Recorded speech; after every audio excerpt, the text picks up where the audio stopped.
Buenas tardes y buen domingo para todos. Rezamos en este domingo leyendo el comienzo del capítulo 5 del Evangelio según San Lucas. En una oportunidad la multitud se amontonaba alrededor de Jesús para escuchar la palabra de Dios y él estaba de pie a la orilla del lago de Genesaret. Desde allí vio dos barcas junto a la orilla del lago. Los pescadores habían bajado y estaban limpiando las redes. Jesús subió a una de las barcas, que era de Simón, y le pidió que se apartara un poco de la orilla. Después se sentó y enseñaba a la multitud desde la barca. Cuando terminó de hablar, dijo a Simón: «Navega mar adentro y echen las redes». Simón le respondió: «Maestro, hemos trabajado la noche entera y no hemos sacado nada, pero si tú lo dices, echaré las redes». Así lo hicieron y sacaron tal cantidad de peces que las redes estaban a punto de romperse.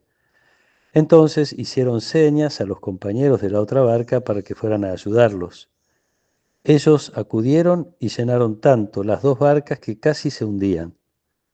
Al ver esto, Simón Pedro se echó a los pies de Jesús y le dijo: «Aléjate de mí, Señor, porque soy un pecador».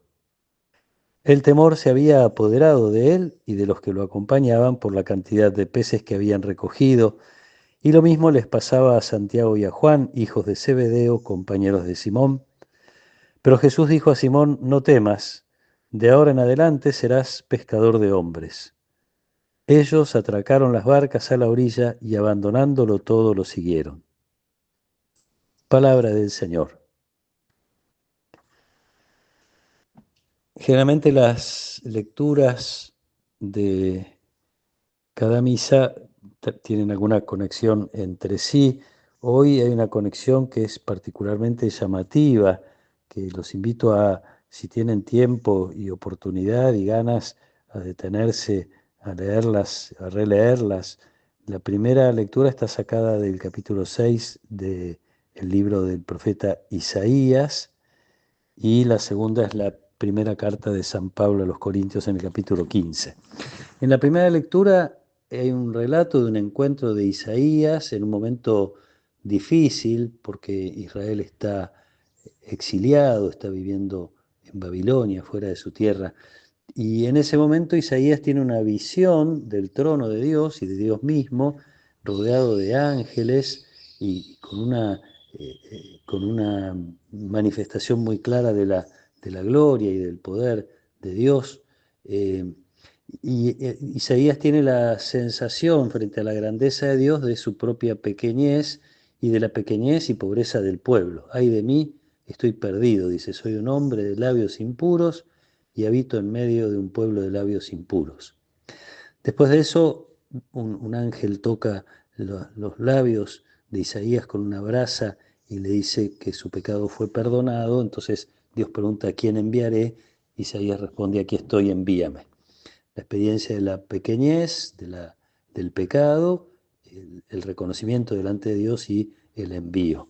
En la segunda lectura, San Pablo cuenta su experiencia de encuentro con Jesús resucitado, donde se reconoce indigno al punto que usa una expresión muy fuerte. Dice: «Por último, se me apareció también a mí, que soy como el fruto de un aborto», porque, porque ha perseguido a la iglesia. Una vez que Pablo reconoce en el encuentro con Jesús su limitación, Jesús lo envía y lo hace apóstol.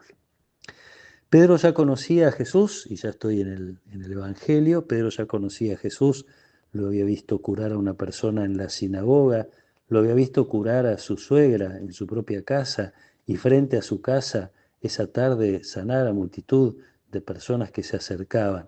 Sin embargo, esta experiencia de la pesca milagrosa provoca algo en el corazón de Pedro, que se postra delante de Jesús: «Señor, apártate de mí porque soy un pecador». Y Jesús, lejos de apartarse, le dice: «No temas, serás pescador de hombres». El reconocimiento de Pedro de su limitación, un reconocimiento que después, como sabemos, va a ser experiencia en su carne y en su sangre, cuando lo niegue a Jesús y se dé cuenta de que por 3 veces negó a su maestro. Pero quiero decir, la experiencia y el reconocimiento de la debilidad le permiten entonces a Jesús hacer de Pedro su apóstol. Yo me lo pregunto así, digo, me parece que estas lecturas me despiertan esta pregunta, ¿cuál es mi relación con mi pecado? Porque acá se trata de la relación de las personas con su propia limitación y con su propio pecado. Nos han enseñado, a veces tristemente, a descubrir, a reconocer nuestro pecado sencillamente para quedarnos en nuestra pequeñez o en todo caso para confesarnos de vez en cuando.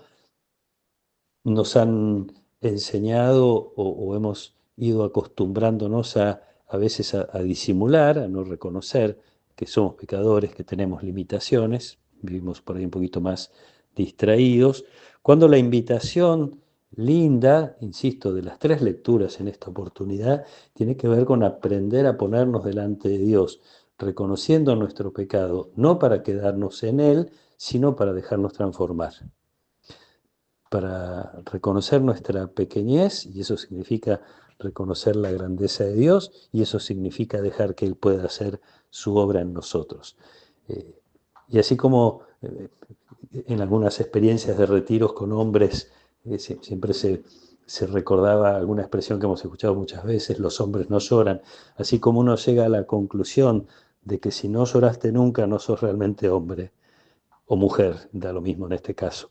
La experiencia de la propia debilidad es esencial para el propio crecimiento, porque si no reconozco la pequeñez o la debilidad, entonces no voy a trabajar para transformarme.